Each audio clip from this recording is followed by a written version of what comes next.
നമ്മൾ കേരളംകുണ്ട് വെള്ളച്ചാട്ടത്തിന്റെ അടുത്ത് ഏകദേശം എത്തി. ഇവിടെ നിന്നാണ് തിരിഞ്ഞു പോകാനുള്ളത്. ഇവിടെ ഒരു ബോർഡ് എഴുതി വെച്ചിട്ടുണ്ട്. ബാക്കിൽ നിങ്ങൾക്ക് ചെറിയ കടകളൊക്കെ കാണുന്നുണ്ടാവും. ഇവിടെ നിന്നിട്ട് കഴിഞ്ഞ് മുകളിൽ പോയാൽ പിന്നെ അവിടെ കടകളൊന്നുമില്ല. അപ്പോൾ അങ്ങോട്ടേക്ക് വരുന്ന ആളുകൾക്ക് വെള്ളമോ കാര്യങ്ങളൊക്കെ വാങ്ങി കയ്യിൽ വെക്കണം എന്നുണ്ടെങ്കിൽ ഈ കടകളിൽ നിന്ന് വാങ്ങി കയ്യിൽ വെച്ചാൽ നന്നാവും.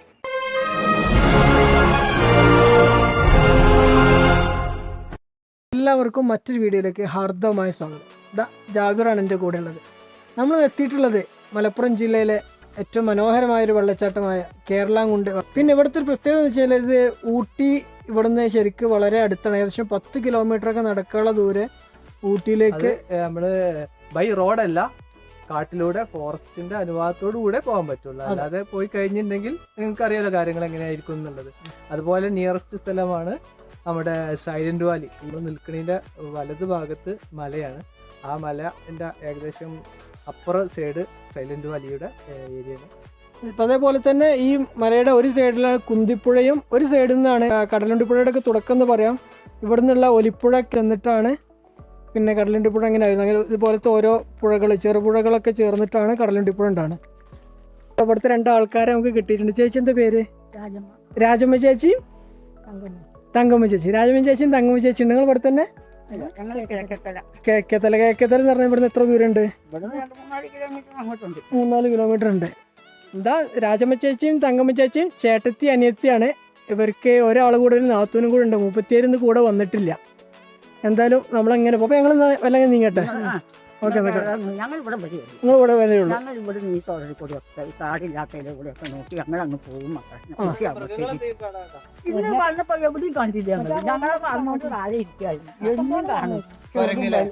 ഇഷ്ടം പോലെ ഞങ്ങൾ വിളിക്കും. ഞങ്ങളെ കൂടെ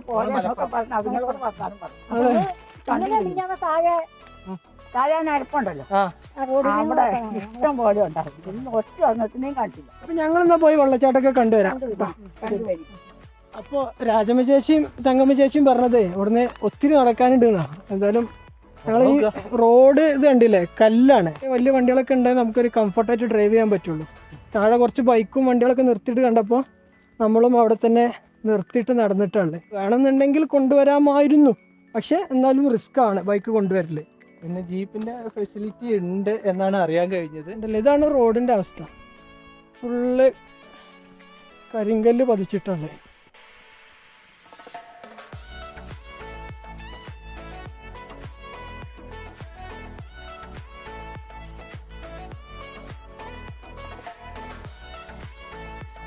നമ്മൾ ബൈക്ക് താഴെ നിർത്തി, പക്ഷേ അങ്ങോട്ട് മേലേക്ക് എത്തിച്ചിട്ടുണ്ടായിരുന്നെങ്കിൽ ഇവിടുന്ന് വീണ്ടും മുകൾക്ക് നല്ല കോൺക്രീറ്റ് റോഡ് ഉണ്ട്. ആ ഒരു കുറഞ്ഞ ദൂരം കുറച്ചൊന്ന് റിസ്ക് എടുത്ത് ഓടിച്ചിരുന്നെങ്കിൽ നമുക്ക് ഇവിടെ നിന്നൊക്കെ സുഖമായിട്ട് ബൈക്കിന് പോകുമായിരുന്നു. പക്ഷേ ബൈക്കിന് വന്നിരുന്നെങ്കിൽ നമുക്ക് ഈ ഒരു നടക്കുന്ന ഫീല് കാഴ്ചകളൊന്നും കാണാനും പറ്റുന്നുണ്ടായിരുന്നില്ല. അപ്പോൾ നിങ്ങളുടെ ചോയ്സാണ്. ബൈക്ക് എടുത്ത് മുകളിൽ വരെ വരണമെന്നുണ്ടെങ്കിൽ വരാം. പക്ഷേ സ്വിഫ്റ്റ്, ഓൾട്ടോ അങ്ങനത്തെ ചെറിയ വണ്ടികൾ, ഗ്രൗണ്ട് ക്ലിയറൻസ് കുറവുള്ള വണ്ടികളൊക്കെ എടുത്ത് വരാതിരിക്കുന്നതാണ് സേഫ്. കാരണം ആ ഒരു സമയത്തിൻ്റെ ഇടയ്ക്ക് അവിടെ എന്തായാലും തട്ടും.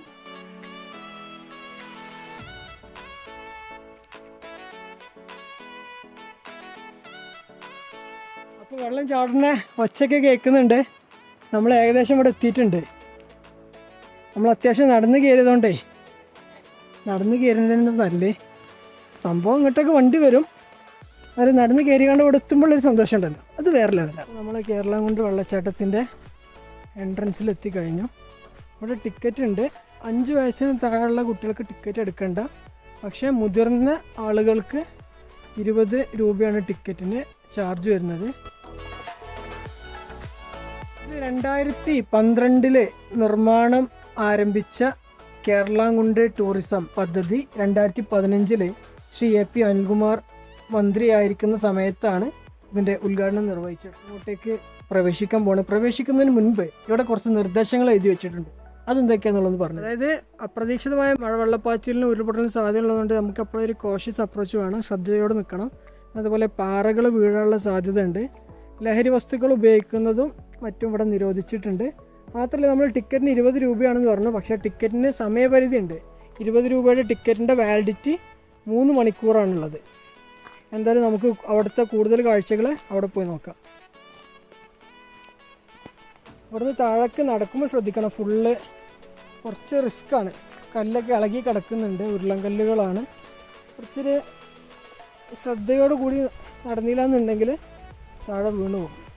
ചെറിയ കുട്ടികളെ കൊണ്ട് വരുമ്പോഴൊക്കെ ശ്രദ്ധിക്കണം. അപ്പോൾ നമ്മൾ മുകളിൽ നിന്ന് വന്നിട്ട് ഇവിടെയാണ് ടിക്കറ്റ് കൗണ്ടർ ഉള്ളത്. ഇപ്പോൾ കൊറോണ പ്രോട്ടോക്കോളും കാര്യങ്ങളൊക്കെ ഉള്ളതുകൊണ്ട് എല്ലാവരും മാസ്കും കാര്യങ്ങളും ധരിക്കുക. നമുക്ക് വരുന്ന സമയത്ത് തന്നെ കൈയൊക്കെ സാനിറ്റൈസ് ചെയ്ത് തന്നിട്ടുണ്ട്. അതിന് ശേഷം നമുക്ക് ടിക്കറ്റും കൂടി എടുത്തിട്ട് താഴേക്ക് ഇറങ്ങാം. നമ്മളിവിടെ വരുന്ന സമയത്ത് നമ്മളുടെ പേരും നമ്പറും ഇവിടെ രജിസ്റ്ററിൽ എഴുതി വെക്കണം. ഇന്നത്തെ ആദ്യത്തെ സന്ദർശകർ നമ്മളാണ് കേട്ടോ. അപ്പോൾ ജാഗർ പേരും നമ്പറൊക്കെ അവിടെ എഴുതി വെക്കുന്നുണ്ട്. ടിക്കറ്റൊക്കെ എടുത്ത് ഇങ്ങനെ ഇറങ്ങി വന്നു കഴിഞ്ഞാൽ വരുന്നത് ഇവിടുത്തെ ഒരു ഉദ്യാനത്തേക്കാണ്. അവിടെ മനോഹരമായ പൂക്കളും ചെടികളൊക്കെ വെച്ച് നല്ല മനോഹരമായൊരു ഉദ്യാനം ഇവിടെ ഉണ്ടാക്കിയിട്ടുണ്ട്.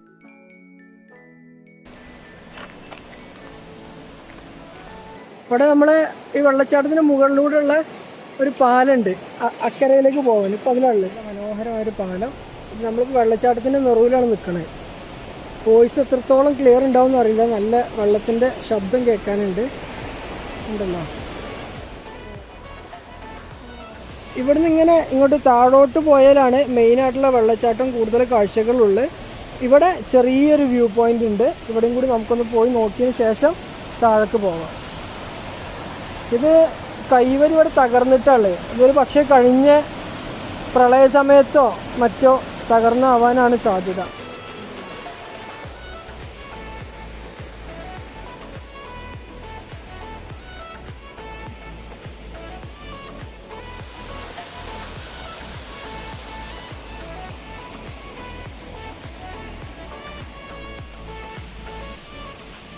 നല്ലൊരു പഴയ ഒരു ഏറുമാടൊക്കെ ഇവിടെ കാണാനുണ്ട്.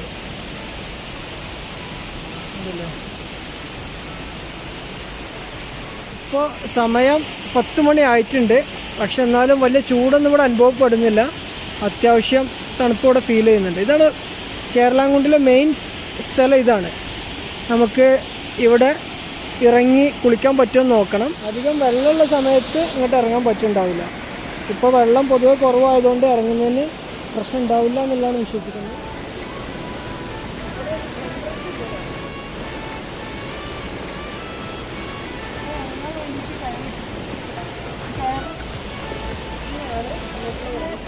താഴേക്ക് ഇറങ്ങാൻ വേണ്ടിയിട്ട് കയറിൽ ഇങ്ങനെ കെട്ടിട്ടുണ്ട്, നമുക്ക് ഗ്രിപ്പ് കിട്ടാൻ വേണ്ടിയിട്ട്. ഈ ഗ്രിപ്പ് ഉള്ളതുകൊണ്ട് ഓരോ കെട്ടിലും പിടിച്ച് നമുക്ക് ഇറങ്ങാൻ. നല്ല തെളിഞ്ഞ വെള്ളമാണ് നിങ്ങൾ കാണാവുന്നത് പോലെ തന്നെ. ഏകദേശം ആ വെള്ളം ചാടുന്ന ആ ഭാഗത്ത് ഒരാളെ ഹൈറ്റിലാണ് വെള്ളം നിൽക്കുന്നത്. എന്നിരുന്നാൽ പോലും അവിടെ അതിൻ്റെ അടിഭാഗം നമുക്ക് വളരെയധികം ക്ലിയർ ആയിട്ട് കാണാൻ പറ്റും. കഴിയുന്നതും ഇങ്ങോട്ട് വരുമ്പോൾ ഷൂ ഇട്ട് വരാൻ വേണ്ടി ശ്രദ്ധിക്കാം. ചെരുപ്പിട്ടിട്ടാണെന്നുണ്ടെങ്കിൽ നമ്മൾ സ്ലിപ്പായി പോകാൻ സാധ്യതയുണ്ട്. ഷൂ ആണെന്നുണ്ടെങ്കിൽ നമുക്ക് കുറച്ചും കൂടെ ഒക്കെ സേഫ്റ്റിയാണ്.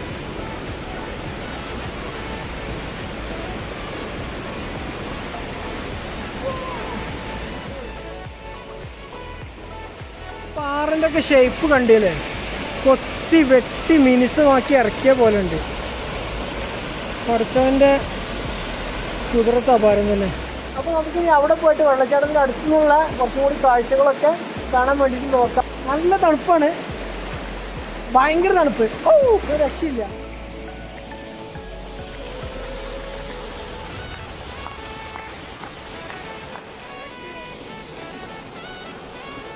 ഇപ്പൊ നമ്മൾ നിൽക്കുന്ന വെള്ളത്തിനാണ്. ഏകദേശം ഇത്ര വെള്ളമായി. നീ കണ്ടോ, അങ്ങോട്ട് പോകണ്ട. അവിടെ പോകുമ്പോൾ ഒരാളായല്ലോ. വെള്ളത്തിന്റെ ക്ലാരിറ്റി നോക്കികള്, പ്യൂർ വാട്ടർ. നീല നമ്മളെ സ്വിമ്മിംഗ് പൂളിൽ പോയപ്പോൾ ഇത്ര ക്ലിയർ ഉള്ള വെള്ളം ഉണ്ടാവും. അടുത്തായിട്ട് ക്ലിയർ ആയിട്ട് ഇങ്ങനെ കാണാം.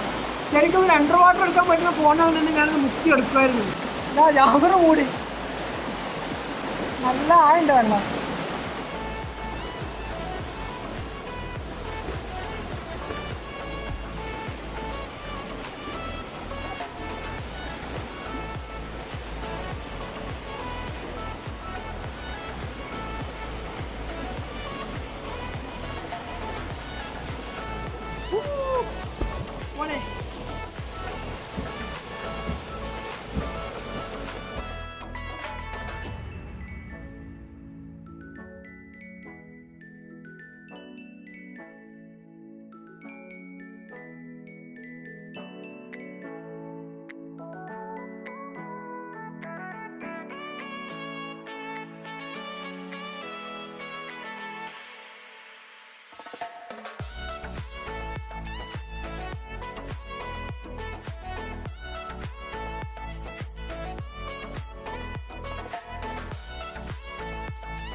വെള്ളത്തിലിറങ്ങുമ്പോൾ ഉണ്ടാവും ശ്രദ്ധിക്കണം, കാല് മുറിയായിട്ടുണ്ട്.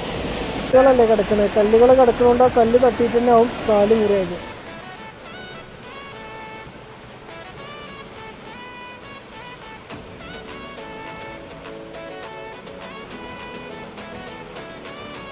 കേരളാകുണ്ടിൽ വന്നാൽ നമ്മൾ അവിടുത്തെ ഈ മെയിൻ കുണ്ടിന് പുറമെ പിന്നെ ഇവിടെയൊക്കെ പോയി കഴിഞ്ഞാൽ ഇവിടുന്ന് അങ്ങോട്ടൊക്കെ വെള്ളച്ചാട്ടങ്ങളുണ്ട്, നല്ല മനോഹരമായി കാഴ്ചകൾ. നല്ല ഉരുളൻകല്ലുകളുണ്ട്, നേരത്തെ കാണിച്ചതല്ലേ കാല് മുറിയായിട്ടുണ്ട്. അപ്പോൾ ചെരുപ്പും ഷൂ ഒന്നും ഇടാതെ നടക്കുന്നവർ ശ്രദ്ധിക്കണം. ഉരുളൻകല്ലുകളും അത് നല്ല മിനുസും നല്ല വഴുക്കലുള്ളതുകൊണ്ട് വീണ്ടും മുറിയാവാൻ സാധ്യത. ഇപ്പോൾ വന്നത് വർക്കിംഗ് ഡേ ആണ്, മാത്രമല്ല അതിരാവിലാണ്, അതുകൊണ്ട് തിരക്ക് കുറച്ച് കുറവാണ്. ശരിക്ക് ഹോളിഡേയ്സിലും ഈവനിങ് ടൈമിലൊക്കെ നല്ല ആളുകളുണ്ടാവും. മൊച്ചകളുണ്ട് അവിടെ, നമ്മളിപ്പോൾ ഡ്രസ്സൊക്കെ അവിടെ വെച്ചാൽ പോകുന്നുള്ളൂ, മൊച്ചകൾ കൊണ്ടുപോകില്ല എന്ന് പ്രതീക്ഷിക്കാം. മുകളിൽ നമ്മൾ കണ്ട അതേപോലെയുള്ള വേറൊരു സ്ഥലം.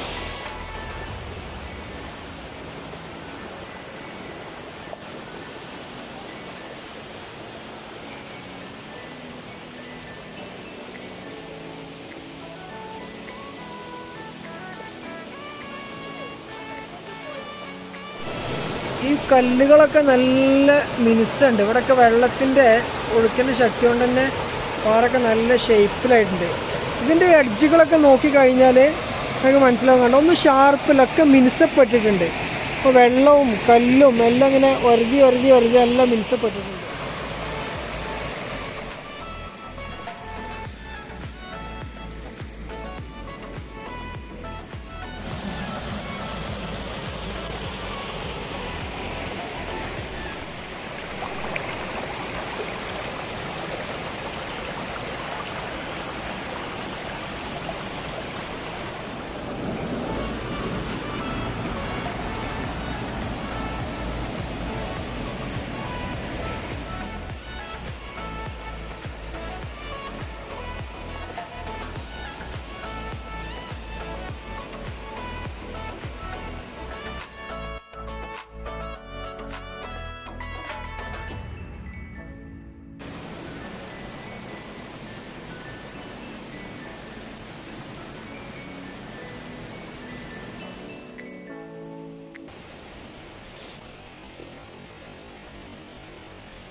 ഒരൊറ്റ സെക്കൻഡിൽ അശ്രദ്ധയാണ്. കാലെടുത്ത് വെക്കുന്നത് വഴുക്കിലുള്ള സ്ഥലത്തേക്കാണെന്ന് ശ്രദ്ധിച്ചില്ല. ഒരുപാട് സ്ഥലത്ത് ഇതേപോലെ വഴുക്കിലുണ്ട്. അപ്പോൾ നമ്മൾ വളരെ ശ്രദ്ധയോടുകൂടി വേണം നടക്കാനായിട്ട്. താഴേക്ക് നോക്കി നടന്നില്ല എന്നുണ്ടെങ്കിൽ ഇതേപോലെ സംഭവിക്കും. എന്തായാലും ഭാഗ്യം കൊണ്ട് പരുക്കൊന്നും പറ്റിയില്ല.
ഇവിടൊക്കെ കാഴ്ചകളുണ്ട് കേട്ടോ. താഴെ വെള്ളച്ചാട്ടം മാത്രമല്ല, ഇവിടെ ഇങ്ങനെ മുകളിലേക്കും നല്ല രസമാണ് കാണാൻ.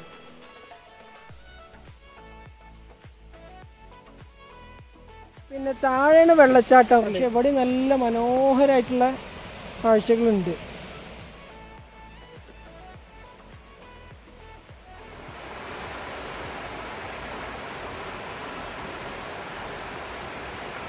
ഞങ്ങളെ താഴെ പോയി നല്ല ചാടി കുളിച്ച് വെള്ളത്തിൽ നിന്ന് കയറാൻ തോന്നുന്നുണ്ട്. അത്രയും തണുപ്പ്, നല്ല ഗംഭീര തണുപ്പ്, അത്രയും മനോഹരമായ നല്ല ക്ലിയർ വെള്ളം.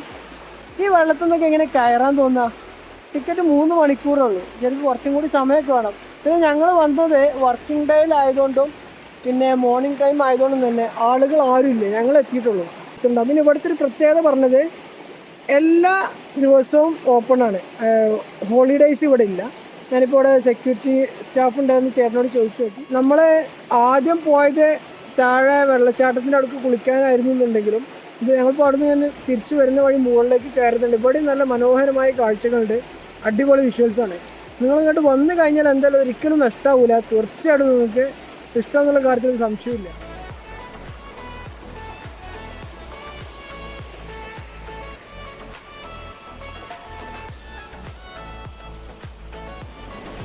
ശരിക്കും ഇപ്പോൾ ഈ വെള്ളം കണ്ടിട്ട് ഇറങ്ങാൻ തോന്നുന്നുണ്ട് കേട്ടോ. ഇനി ഇറങ്ങി ഡ്രസ്സ് നനയ്ക്കണ്ടേ എന്നുള്ള മടി കൊണ്ട് മാത്രമാണ്. അത്രയും ക്ലിയർ വെള്ളം, ഇറങ്ങി കുളിക്കാനും കുടിക്കാനൊക്കെ തോന്നുന്നുണ്ട്. അത്രയും സൂപ്പർ വെള്ളം.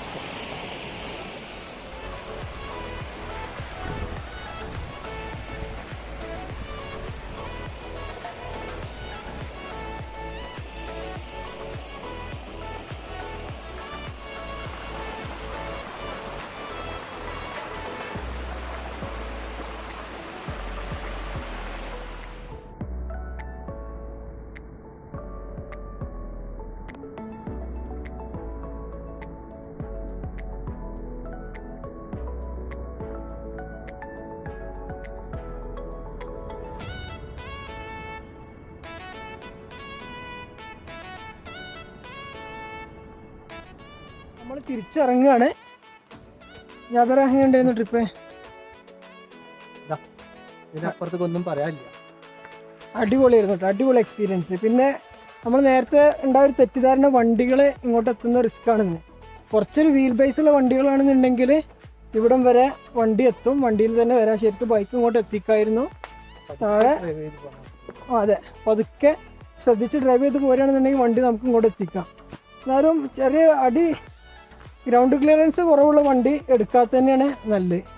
അടി തട്ടാനുള്ള സാധ്യതയുണ്ട്.